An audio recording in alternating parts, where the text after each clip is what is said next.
온몸을 뒤덮은 수포.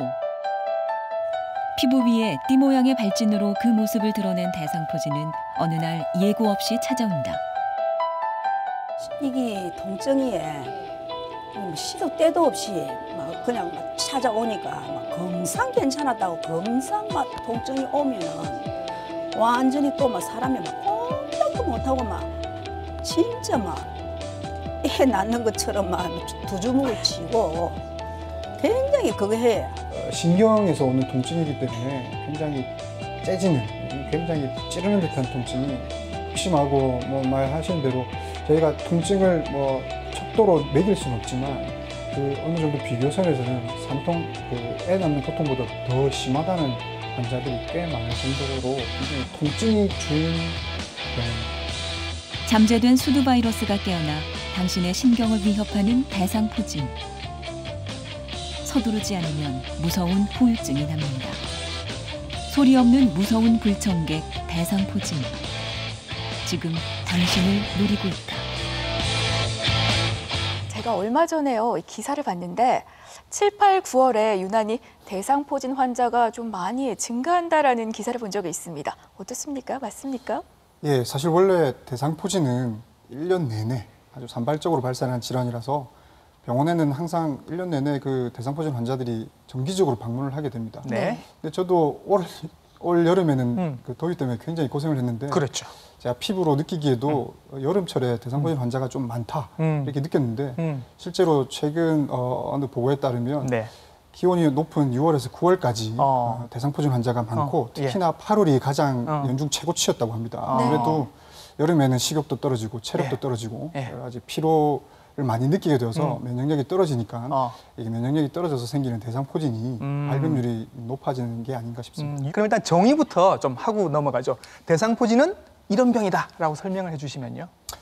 예, 대상포진의 대자는 띠대자 모양, 상의 모양 상자. 그래서 띠 모양. 허리띠 모양. 예, 띠 모양으로 생긴다는 뜻이고요. 포진은 물집성 발진을 말합니다. 그래서 띠 모양으로 생기는 물집성 발진이라는 뜻의 대상포진이라는 정의가 되겠고요. 네. 이 대상포진은 그 원인이 바이러스인데 여러분들 다들 수두는 아시죠? 알죠.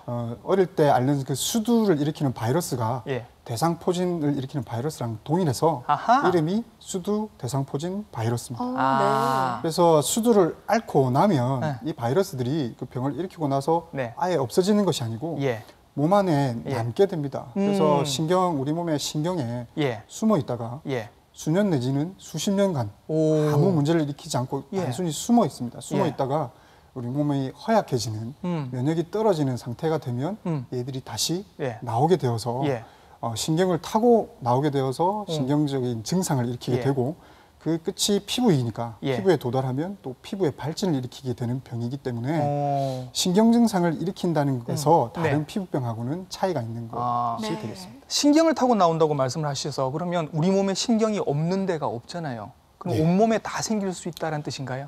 예, 그렇죠. 머리끝부터 발끝까지 우리 몸에 신경이 다 분포가 되어 있기 때문에 모든 부분에 이론적으로는 다 생길 수가 있지만 잘 생기는 부위가 있는데 가장 잘 생기는 부위가 가슴이거든요. 가슴 다음이 얼굴, 허리, 다리 순으로 생깁니다. 저도 어릴 적에 이 수두 때문에 정말 많이 고생했거든요. 여기 흉터가 아직도 남아있어요. 저처럼 한번 수두를 어릴 적에 앓았던 사람들은 대상포진에 걸릴 확률이 좀 더 높을까요? 아니면 한번 면역력이 생겼기 때문에 대상포진에 걸릴 확률이 좀 낮을까요? 수두에 걸렸던 사람들이 워낙 많기 때문에 그 수두에 걸린 사람들은 대상포진에 걸릴 확률이 있다고 일단 보시면 되겠고요.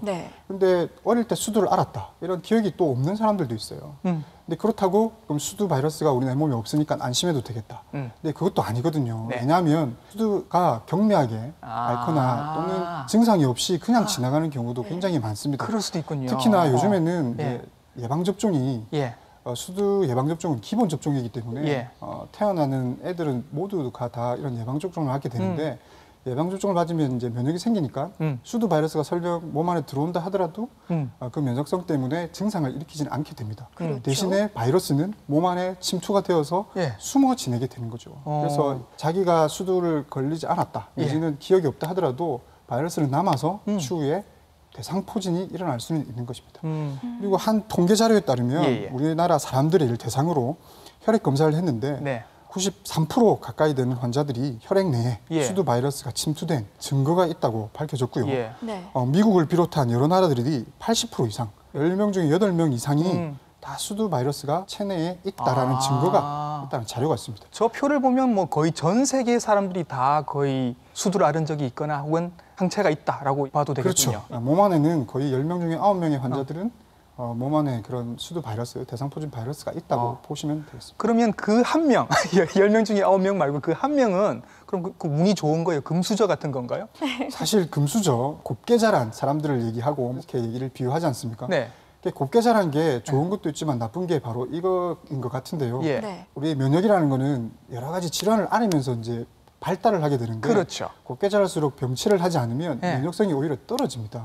그래서 수두 바이러스에 노출이 안 되어서 성인까지 온 사람들이 수두에 걸렸다. 그럼 수두를 굉장히 심하게 앓아서 굉장히 위험한 상황까지 되는 경우도 있습니다. 좋은 게 아니네요. 그러니까요.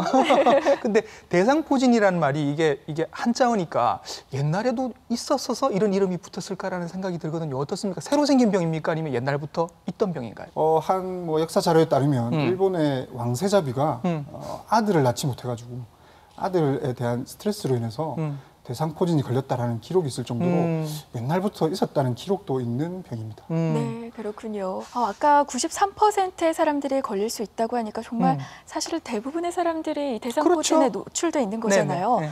저도 요즘 괜히 머리가 아픈 것 같고 좀 그런데 좀 걱정이 되기는 하는데 그렇다면 이 대상포진의 특별한 증상 어떤 것들이 있을까요? 네, 대상포진은 우선 발병 전에 초기 증상으로 약간 오한이나 발열감, 권태감, 이렇게 피곤한 감을 느껴서 감기랑 비슷하게 감기랑 맞습니다.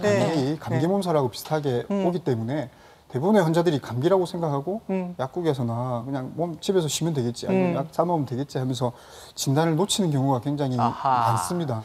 그리고 그런 증상이 있는 사람도 있고 없는 사람도 있습니다. 그 이후에는 몸 중심을 기점으로 왼쪽이든 오른쪽이든 편측으로 한쪽으로만 통증이 발진이 아닌 통증이 먼저 생기게 되거든요. 한쪽으로만 증상이 나타나는 이유가 있습니까? 신경 분포 그림을 보시면 우리 몸의 중심으로 뇌부터 척수까지 중심이 되는 신경에서 오른쪽 왼편으로 각각 한 가닥씩 신경이 나오게 되는데요.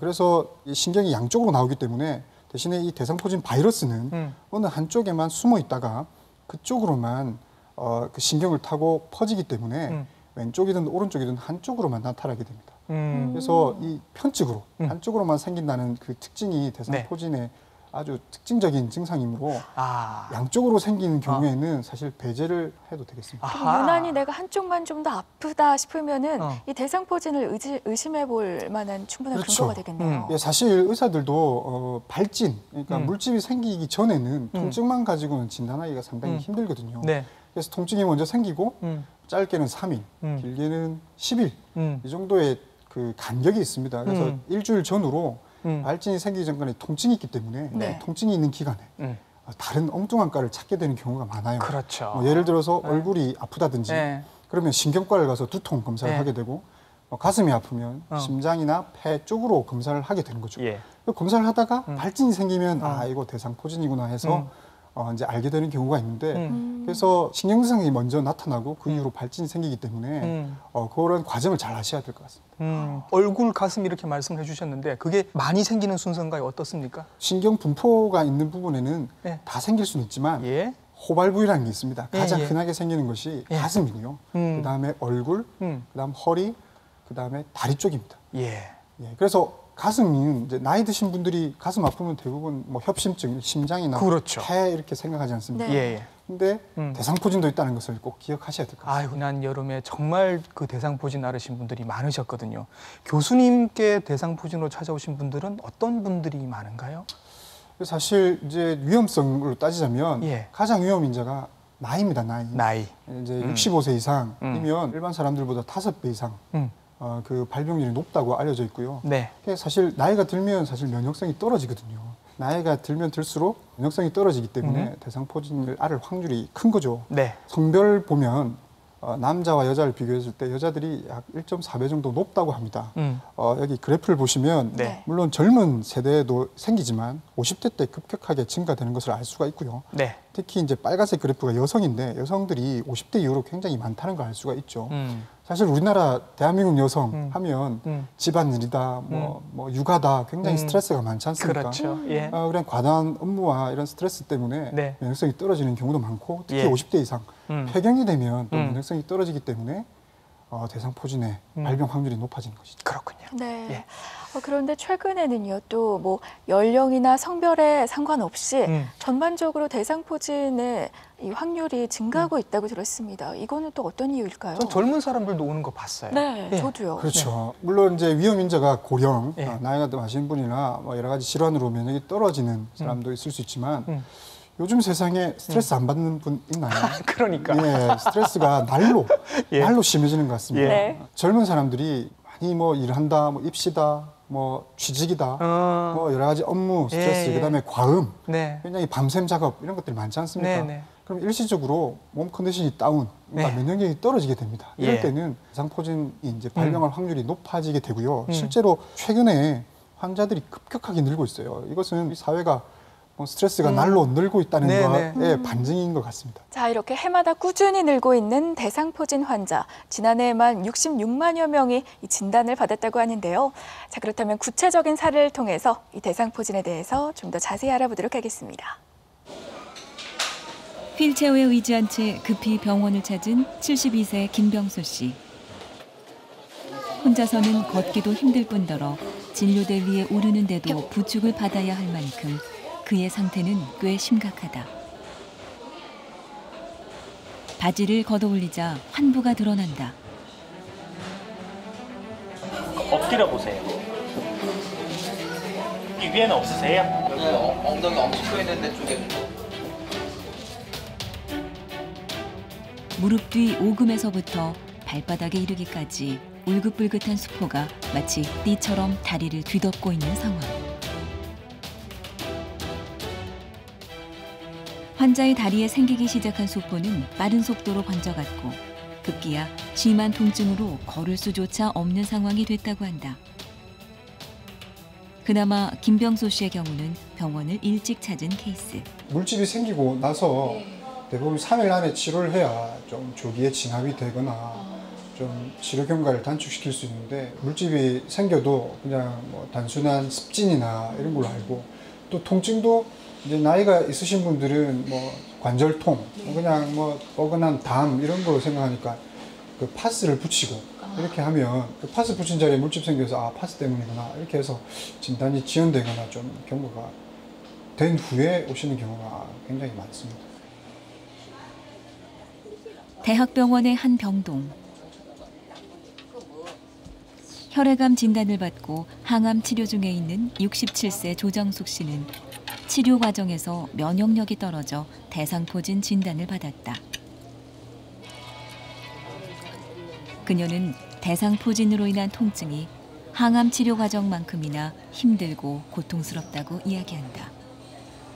이게 통증이 뭐 시도 때도 없이 막 그냥 막 찾아오니까 막 금상 괜찮았다고 금상 막 통증이 오면은 완전히 또 막 사람이 막 꼼짝도 못하고 막 진짜 막 애 낳는 것처럼 막 두 주먹을 쥐고 굉장히 그거 해. 누구 잘 때도 누구 있으면 막 온다 하는 느낌이 내가 와요.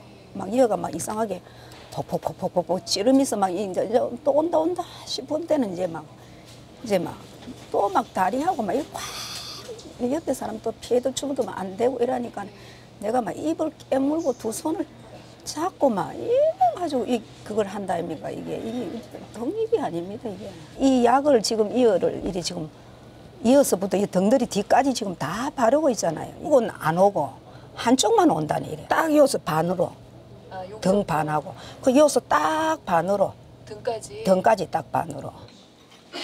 대상포진 발병 후 가장 견디기 어려운 것은 시간과 장소를 불문하고 찾아오는 통증.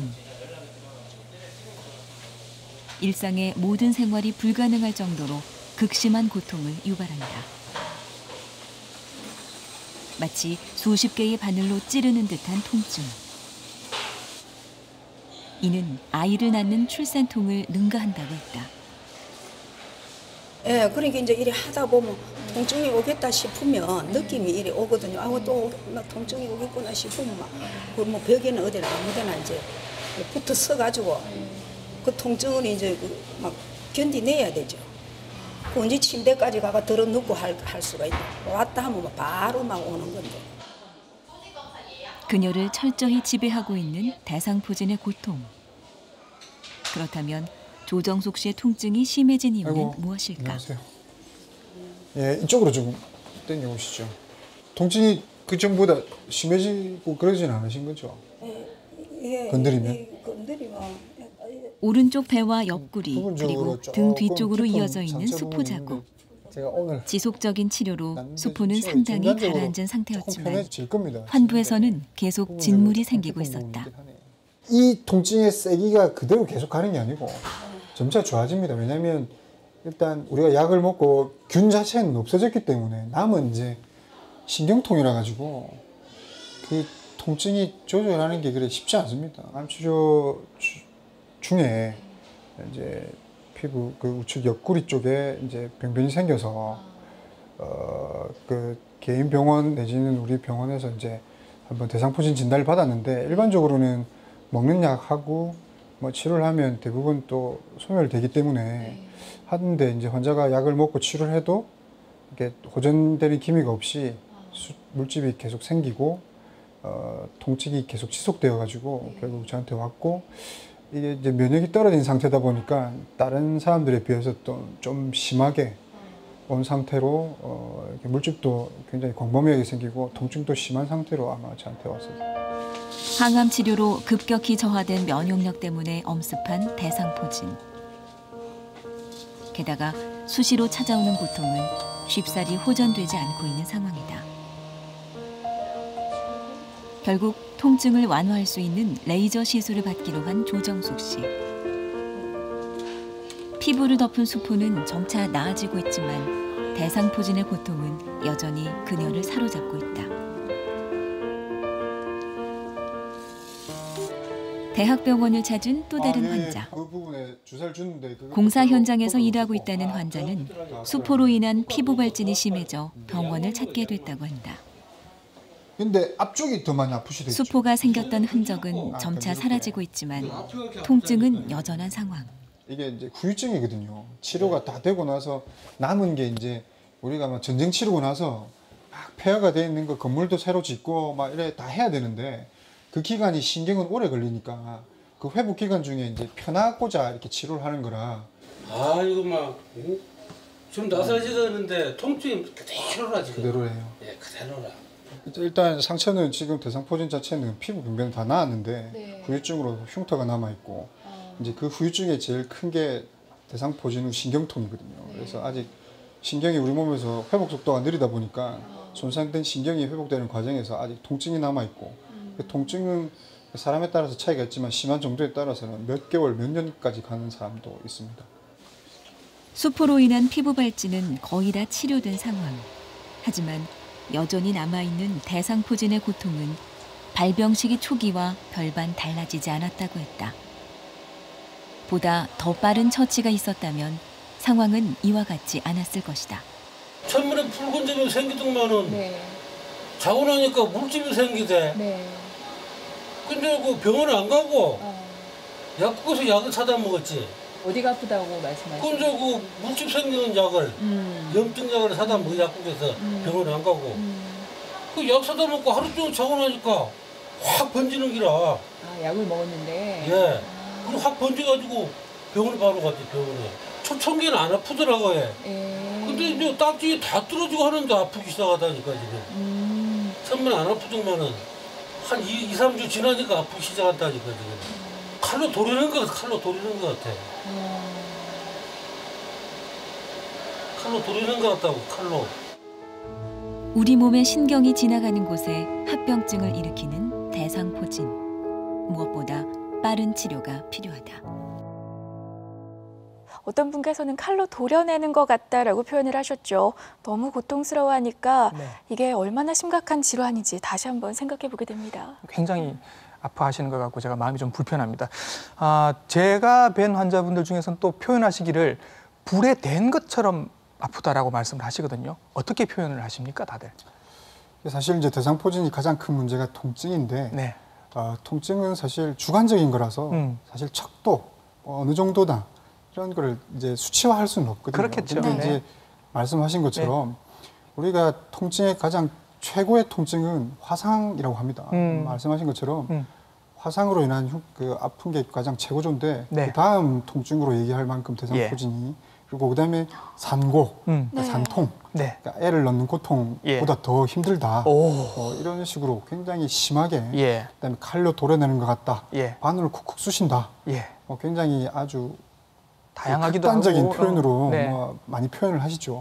물론 이 통증이 뭐 모든 사람들이 다 심한 건 아닙니다. 뭐 젊고 면역성이 괜찮은 사람들이 일시적으로 오는 경우에는 뭐 가렵다, 별로 통증은 없는데요 하는 사람들도 물론 있습니다. 근데 문제는 이 통증이 심한 사람들은 적어도 그러니까 고령이나 역시 면역이 떨어져서 컨디션이 안 좋은 사람들은 그만큼 신경에 대한 손상이 크기 때문에 그 손상이 큰 만큼 통증이 심하게 되고요. 또 병변이 피부 병변하고 신경 통증, 신경 손상 정도가 비례하기 때문에 피부 병변이 심할수록 통증도 심하다고 보시면 될 것 같습니다. 아까 화면으로 뵐 때는 이렇게 수포가 한참 막 생겨 있을 때 그때 아프다고 하시는 분도 계셨고 이제 다 나았는데 수포도 없는데 그 뒤로도 계속 통증이 오래 남아 있다고 하시는 분도 계셨거든요.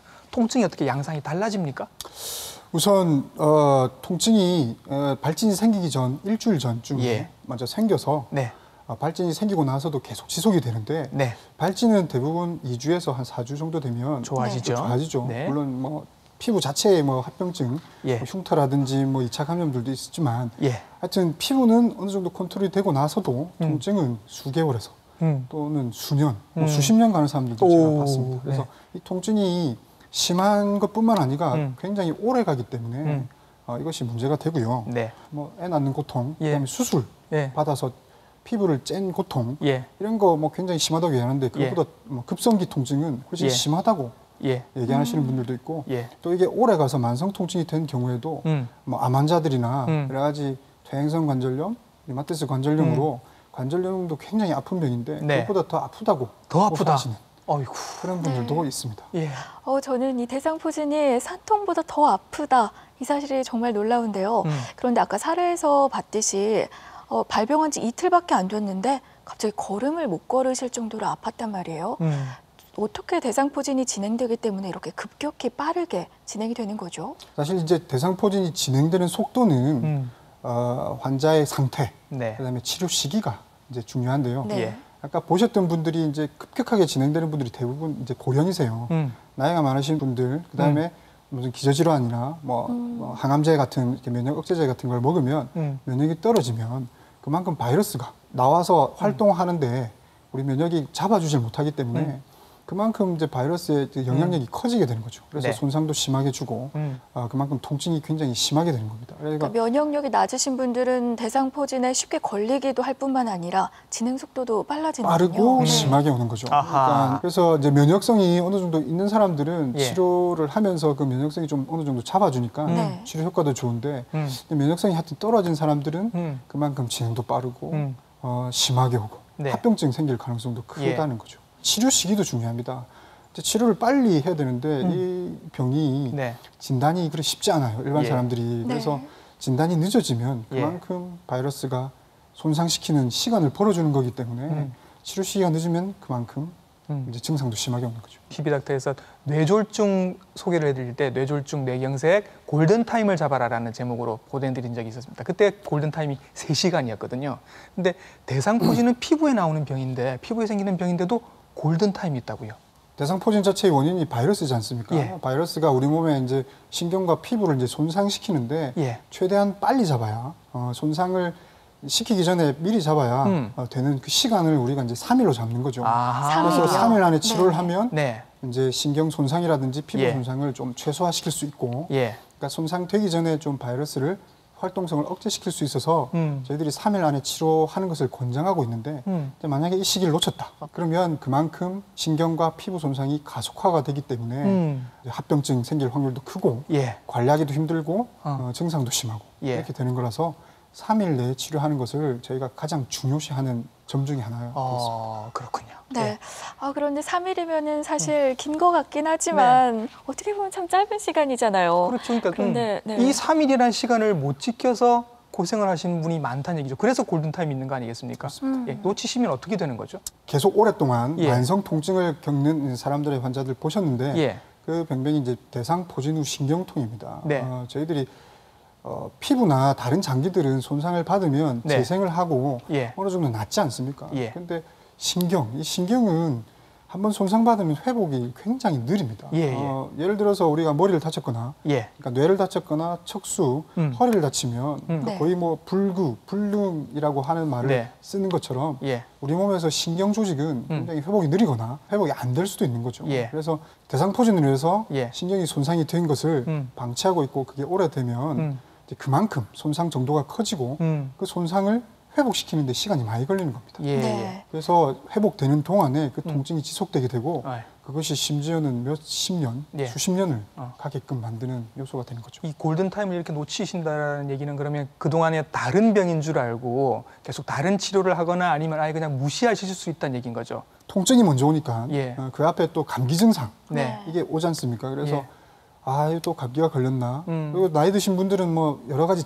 잔병 치료를 많이 하니까 또 뭐 감기겠거니 몸살이겠거니 하면서 약을 먹으면서 그냥 지내는 경우도 많고요. 또한 국소적으로 통증이 생겨도 아직 발진이 생기기 전에는 통증이 생기면 또 관절통, 신경통, 담, 뭐 오십견 뭐 이런 걸로 생각해서 그 부분에 파스 붙이거나 뭐 침을 맞거나 부항을 뜨거나 이런 경우가 많다는 거죠. 그러면 이제 그걸 해서 하는데 이제 갈수록 통증은 더 심해지죠. 찌르는 듯한 통증 더 극심해지면 뭐 계속 그런 치료를 반복하다 보면 또 이제 발진이 생기잖아요. 근데 사실 발진이 진단의 어떤 단서인데 환자들은 침 맞아서 파스를 붙여서 부항을 떠서 그런 자국이 생겼다. 이렇게 또 오인하는 경우가 또 많은 겁니다. 이 환자 사례를 한번 보시면 부항 뜬 자국이 보이시죠? 이 부분에 통증이 있어서 부항을 떴는데 그 뒤에 발진이 생겼어요. 근데 이게 부항을 뜨고 뭐 이런 것 때문에 발진 생겼다 해서 한참 늦게 오셔서 나중에 포진 후 신경통으로 굉장히 고생을 하고 계시는 분입니다. 그렇습니다. 여러분 포진, 즉 발진이 생기기 전까지는 여러분 의사들도 잘 모르는 거라서 좀 이해를 환자분들도 해주셨으면 좋겠습니다. 그러니까 다른 병으로 오인하기가 좀 쉬운 질환이라서 이렇게 많은 환자들이 좀 병원을 늦게 찾는 게 아닐까 참 걱정이 되기는 하네요.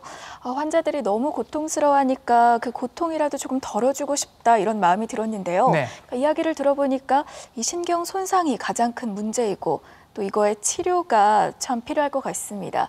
대상포진의 치료는 어떻게 진행이 되죠? 우선 이제 바이러스로 인한 질환이기 때문에 항바이러스제, 그러니까 바이러스를 억제하는 약물을 일주일을 이제 기본적으로 복용하는 것이 일반적인 치료가 되겠고 사실 젊은 사람들이나 뭐 이제 면역성이 크게 문제가 없는 사람들은 이런 치료만으로도 충분히 완치가 되고 특별한 후유증이 없을 수도 있습니다. 그런데 이제 면역성이 떨어지는 나이 드신 분들 같은 경우는 심하게 오기 때문에 약을 먹어도 그게 제어가 잘 안 되는 경우에는 입원 치료를 해서 이제 주사제를 일주일 정도를 맞게 되는 거죠. 그렇게 면역성이 떨어지거나 뭐 항암 치료를 받거나 여러 가지 이유로 면역이 떨어지면 약물만 가지고는 안 되기 때문에 주사제를 맞기도 하고요. 또한 부위도 중요한데 뭐 눈이나 뭐 귀나 주요 장기에 침범했을 경우에는 그에 따른 합병증이 올 수도 있습니다. 눈에 오면 어떻게 돼요? 그렇죠. 눈에 만약에 오면 강막염이라든지 눈에 어떤 염증이나 신경 손상을 일으키기 때문에 잘못 관리하면 심지어 시력 상실, 실명을 하기도 하고요. 귀 쪽에 오면 청각 이상이 생기기도 하고 허리 쪽에 오면 안광의 장애로 소변 보는 장애를 일으키기도 하고 또 안면 신경 마비 같이 와사풍이라고 하죠. 그런 신경 손상으로 인해서 여러 가지 합병증을 일으킬 수가 있어서 그 침범 부위에 따라서 안과나 뭐 이비인후과나 비뇨기과 같은 데 진료를 받으시기도 하고요. 워낙 뭐 통증이 오래 간다. 피부 병변이 너무 심해서 진물도 많이 나고 관리하기 힘들면 입원을 해서 치료를 하기도 하는데 뭐 상처 관리라든지 아까 뭐 우리 환자들 레이저 받지 않습니까? 상처를 빨리 회복시키는 레이저.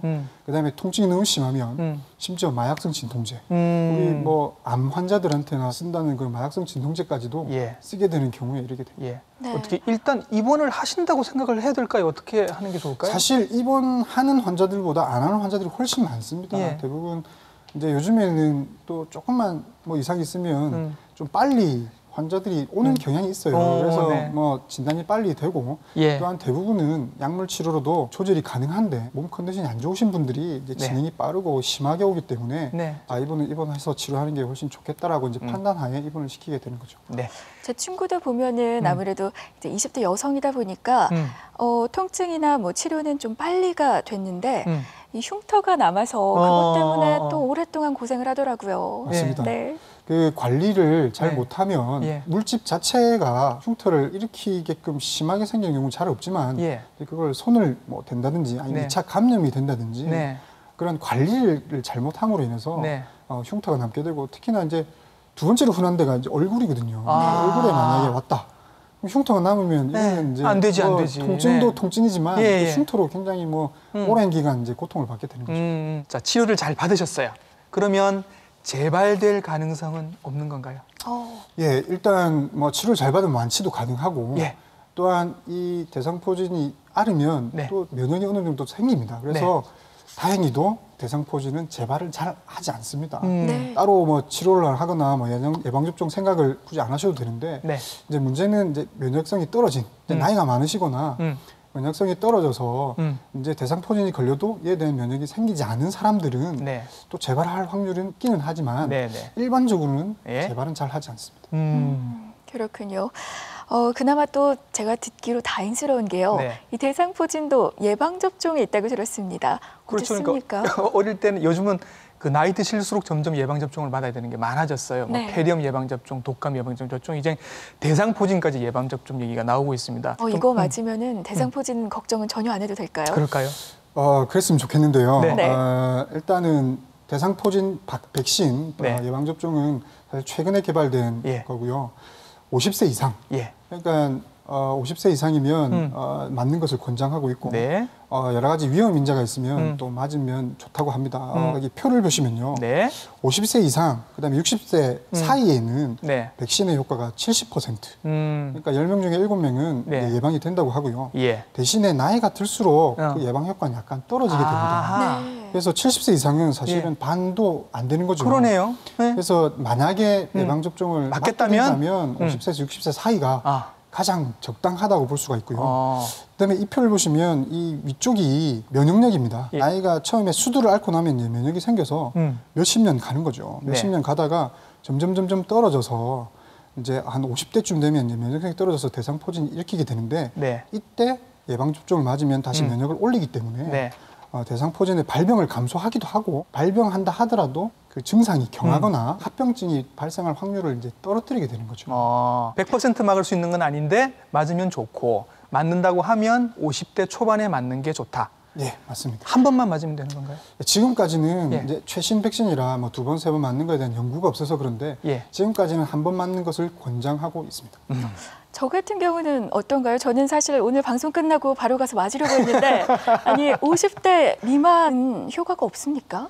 효과가 없다기보다는 사실은 이제 확률적으로 50대 이전에는 충분히 면역성이 있다는 거죠. 특별한 병이 없거나 젊은 사람들은 뭐 굳이 백신을 맞지 않아도 충분한 면역이 있기 때문에 굳이 맞는 것을 권장하지 않는데 50세 이상에는 현재의 면역성이 떨어질 확률이 높기 때문에 이제 예방접종을 통해서 그 면역성을 기르자는 그런 의도가 있는 것 같습니다. 그렇다면 이 면역력을 증가할 수 있는 방법 어떤 것이 있을까요?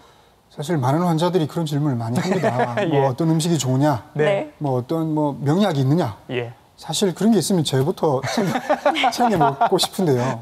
사실 뭐 누구나 다 의사들은 상투적으로 하는 말, 뭐 충분한 휴식, 수면, 뭐 규칙적인 운동과 아주 균형 잡힌 식사. 특히 우리 면역은 수면만한 보약이 없어요. 그래서 정말 뭐 과로하지 않고 피곤하지 않고 충분한 휴식과 수면을 취하고 또 적당히 스트레스 받지 않고 사는 것이 면역력을 키우는 가장 최고의 방법이라고 저는 생각합니다. 곽동원 선생님은 대상포진 걱정 안 하셔도 될 것 같아요. 왜요? 스트레스 전혀 안 받으시지 저 않으신가요? 얼마나 스트레스 많은데. 뭐 그렇게 봐주신다니까 감사하고요. 네. 자, 이렇게 푹 주무시는 게 면역에 좋다고 하니까 저도 이제 푹 주무시고 오늘 일어나셨으면 이 아침에 여러분들 밥상에 제가 또 면역력 한 그릇 올려드리겠습니다. 닥터의 밥상에서 여러분들의 면역력 함께 키워보시죠.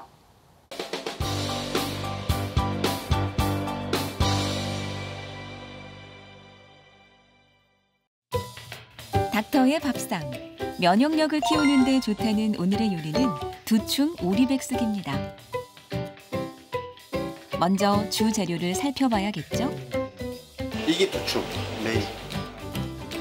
그리고 주 재료를 받쳐줄 각종 채소와 여기에 한약재까지 준비가 되면 본격적인 요리가 시작됩니다. 오리를 찜솥에 넣고 찹쌀과 조를 비롯해 미리 준비한 재료를 함께 넣어줍니다. 이때 양파와 마늘, 생강과 통후추는 오리의 잡내를 없애주는데요. 재료가 잠길 정도로 넉넉히 물을 붓고 1시간 정도 푹 끓여냅니다. 예, 두충 오리백숙입니다. 두충은 한야의 흔한 두충이라는 약재, 나무 껍질입니다. 각종 단백질하고 이 동물성 단백질하고 아주 잘 어울리는 음식입니다. 노화를 예방하고 혈압을 예방하고 암을 예방하는 효능과 오리가 가지고 있는 원기를 보태는 효능, 이렇게 가지고 있으면은 각종 질병이 발생하지 않는 면역력을 기르는 아주 튼튼한 음식이 됩니다. 담백한 게 아주 둘이 먹다 하나 죽어도 모를 정도의 맛. 담백한 맛은 덤. 원기를 보충할 수 있는 최고의 보양식. 여러분도 두충 오리백숙으로 면역력을 키워보세요. 자, 이렇게 대상포진의 치료의 핵심 키워드는 면역력에 있었습니다. 네. 하지만 면역력 향상은요, 대상포진뿐만 아니라 모든 질병의 예방이잖아요. 우리 시청자 여러분들도 면역력 관리에 항상 신경 쓰시기 바랍니다. 마지막으로 한 말씀 해주신다면요. 일단 대상포진은 충분히 빨리 발견하고 치료하면 정복할 수 있는 병인데 이제 골든타임 아까 얘기했지 않습니까? 빨리 치료하는 것이 중요합니다. 그러나 이걸 이제 놓치는 경우가 많기 때문에 대상포진을 알고 모르고 있는 거하고 굉장히 차이가 크겠죠. 그래서 이제 50세 이상의 고령이나 여러 가지 면역을 떨어뜨리는 질환을 갖고 계시는 분들, 특히나 젊으신 분들이라 하더라도 평소에 여러 가지 스트레스나 굉장히 과중한 업무로 이러한 위험성을 갖고 있는 환자들이 어느 한쪽으로 통증이 먼저 시작되었다가 그 이후로 발진이 생겼다, 특히 물집이 생겼다, 이러면 대상포진을 꼭 의심하고 병원을 와야 되겠죠. 네, 오늘 부산대학교 병원 피부과 김은수 교수님 모시고 대상포진에 대해서 알아봤습니다. 오늘 좋은 말씀 고맙습니다. 감사합니다.